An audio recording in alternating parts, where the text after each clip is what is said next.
Hello dear Sapphires, hope you're all doing well out there. Today we're talking about boundaries, those invisible lines that protect our peace, our energy and our sense of self. Some of us, especially those who feel everything deeply, empaths and sensitive souls, we often learn to survive by blending in, by masking, by pleasing others, and by absorbing other people's moods. We tell ourselves it's kindness, but over time it actually becomes self-erasure. So why do boundaries matter? I used to think setting a boundary meant being rude. I'd rather take the hit, stay quiet, and keep the peace. But peace that costs you your heart and sanity isn't peace. It's submission, dressed up as harmony. When you begin setting boundaries, what you're really doing is saying, I value my energy, I honour my limits, and I trust that love doesn't need to control to feel safe. How do we recognise boundary crossings? Well, sometimes we don't even realise our boundaries are being crossed. It can look like someone expecting constant emotional support, a boss assuming you'll stay late just this once again,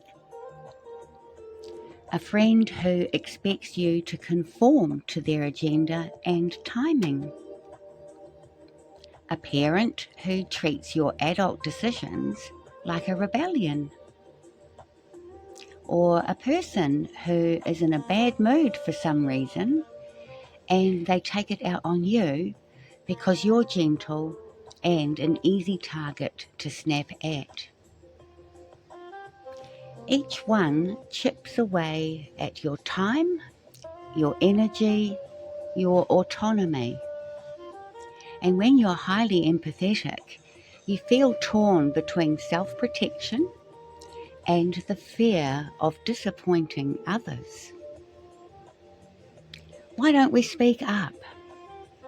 Well, we're taught from childhood. Be nice, don't make a scene, say yes, and respect your elders. Many of us learned that no leads to conflict or punishment. So we became easy, the peacekeepers, the helpers. But eventually, even the heart of a helper will run on empty if we don't set boundaries. When you ignore your own limits long enough, your body will speak for you through exhaustion, resentment, or illness. So how do we set a boundary without hurting others? Here's the part people get nervous about. Boundaries aren't about shutting people out. They're about letting others in safely. Start with clarity, not apology. So instead of, I'm sorry, I just can't handle this right now, try, I need some quiet time to recharge and I'll get back to you. Keep your tone calm. You don't owe anyone an essay. Boundaries are not debates. They're statements of self-respect. A couple of examples are with a boss. All good, I'll look at that tomorrow morning. Or with a friend. I love you, but I'm resting tonight. Or with a parent. I hear your concern, but I'll decide in my own time. What happens when we start to push back? Well, here's the truth. People who benefit from your lack of boundaries will not clap when you finally build one. Some will guilt trip, some will sulk, and that's okay. Discomfort is a sign that change is happening. You can stay kind and still stay firm. You could try, I understand this feels strange for you. It's new for me too, but I need this boundary to stay healthy and happy. That's love with a bit of a spine, if you like. And let's talk about boundaries within online spaces. The internet is a strange place, full of connection, but also full of opinions that can feel like punches. Some of us have learned this the hard way. You post something from the heart, and suddenly someone decides to query your intentions and test your patience. Here's the thing, your energy online is just as important as in person. You don't owe anyone an explanation, and you don't have to absorb the pain of someone else's projection. So try this approach instead. Step back, read their message again without reacting immediately. Ask yourself, is this comment reflecting on me or them? Respond if necessary, but firmly and kindly, or simply let it go. But remember, only let it go if you can move on from it completely. Some of you may have already watched the video titled Emotional Constipation. There's a subtle art in distinguishing between when to let something go and when we need to engage and express our feelings. Boundaries can sometimes look like detachment when we are holding our truth, honouring our intention, and not letting someone else's projection shake our peace. But it is okay to block, mute, or take a break from people. That's not cruelty, it's self-care. Your online space should nourish you, not drain you. How do we know we're implementing boundaries correctly then? When you begin to honour your boundaries, you'll notice something shift. You'll breathe deeper.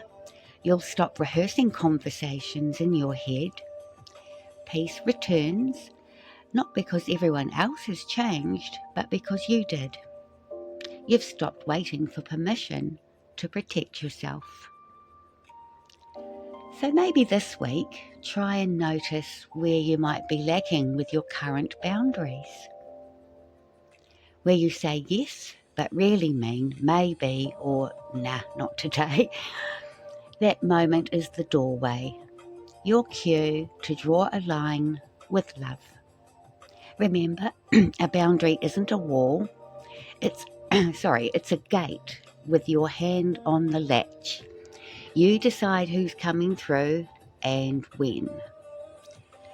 So let me know in the comments, do you find boundaries hard to set? Or maybe you would like to share a moment when you did stand your ground, when you realised that you'd been taking too much kaka from someone that you didn't deserve. Sharing our experiences enables us to learn from each other and also learn better how to support each other as well. All right, well, take care of your energy, my dear friends. Protect it the way you'd like to protect a child. Gently, but without apology. Until next time, keep your light steady and keep your kind heart protected too. Wishing you all a fabulous rest of your day. Lots of love. Bye for now.